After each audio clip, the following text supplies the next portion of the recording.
but the underlying point is much deeper. It is not merely the case that hammers and automobiles and solar panels carry values that affect how we use them. It's also true that our way of conceptualizing ourselves, our home, and the notions of power and energy can change when a new technology comes along.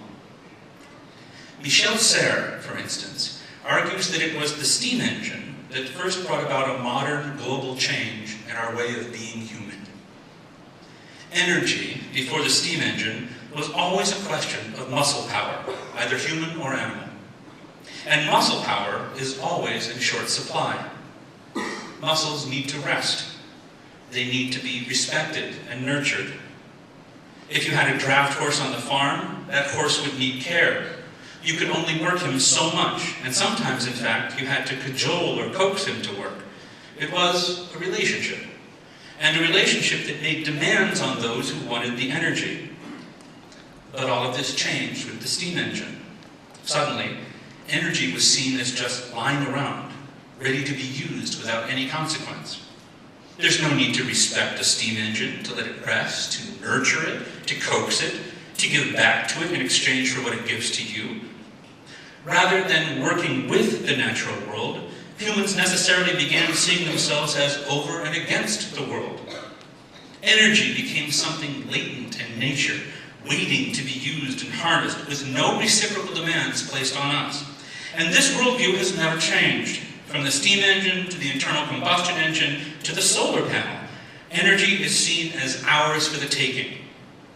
Perhaps it is this view that has led to our current problem. Perhaps it is this view that needs to be abandoned as we search for solutions. Our relationship to the rest of the natural world is set by our relationship to the way in which we power ourselves. And this relationship affects every aspect of civilization and culture.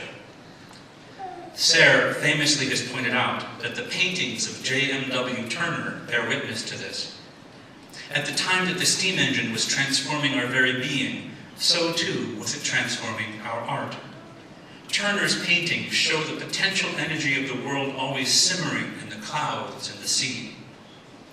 It is a fiery world, where boats drive against the wind under their own power, rather than ride with the wind across the sea, where explosive energy fills the landscape and crackles with the promise of a violent unleashing. It is a world transformed through a concept, and the accompanying ability to presence the absence of energy lying in wait, of the potential about to burst into the kinetic.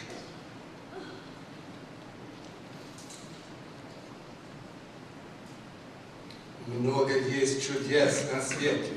Человек из их всех чудесный. Он зимою через море правит путь под бурным ветром и плывет, переправляясь по ревущим вокруг волнам, землю, древнюю богиню, что в веках неутомима. Год за годом мучит он, и с конем своим на поле лугом борозди ведет. Nikola was born in 1856 to Reverend Milutin Tesla, a priest in the Serbian Orthodox Church, and Duka Mandic, herself daughter of a priest. Groomed to take a position in the church, Nikola was from the start more interested in the mechanics of nature rather than faith. His only brother Dane was killed in a horseback riding accident when Nikola was 5 years old. Already the boy was seeing flashing lights before his eyes, followed by hallucinations. The scotoma followed him everywhere, to school, at home, at his brother's burial. Later in life, the flashing lights would trigger both visions of electrical inventions and flashbacks to his childhood. His brother was buried and unburied countless times in these hallucinations. The pain lived and relived.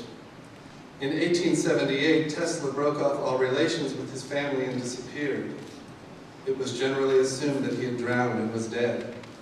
After enrolling in school and suffering a nervous breakdown, he dropped out after only one semester, taking up jobs as an electrical engineer here and there in a world without much electricity. It was on June 6, 1884, that Tesla arrived in New York City. He carried with him a letter of recommendation written by Charles Batchelor, his former employer. The letter was addressed to Thomas Edison, and Batchelor wrote, "I know two great men, and you are one of them. The other is this young man." Edison hired Tesla immediately, and the two soon became lifelong enemies.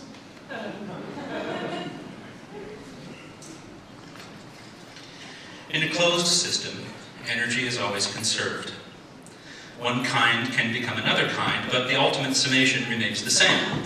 Potential energy becomes kinetic energy when a rock rolls down a hill, when a bow lets an arrow fly, when a music box spring unwinds and spins the hurdy-gurdy to make music, when calories are burned in a dancer's body as she stands on point. Precise equations can show us the conservation. Nothing is lost, and nothing is gained, but it's the gain we always want, the gain about which we dream.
At the start of his autobiography, Nobel laureate Gabriel Garcia Marquez makes it clear, interpretation is everything.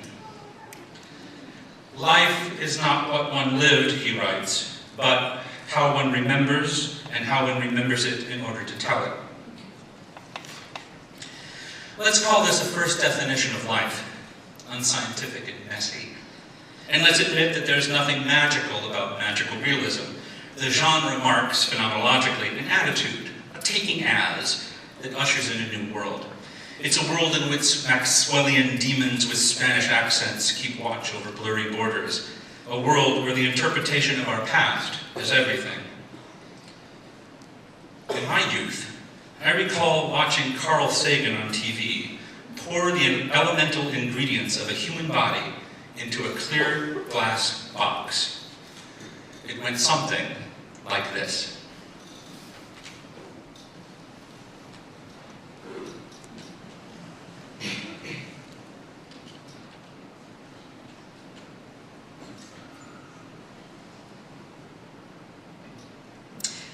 The average human newborn is 7.5 pounds at birth.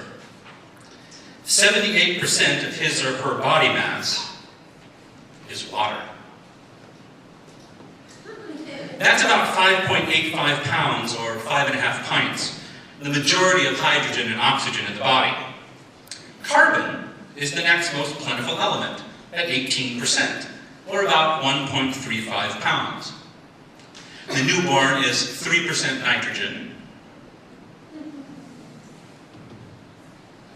and 1.5% calcium. And following this, there's less than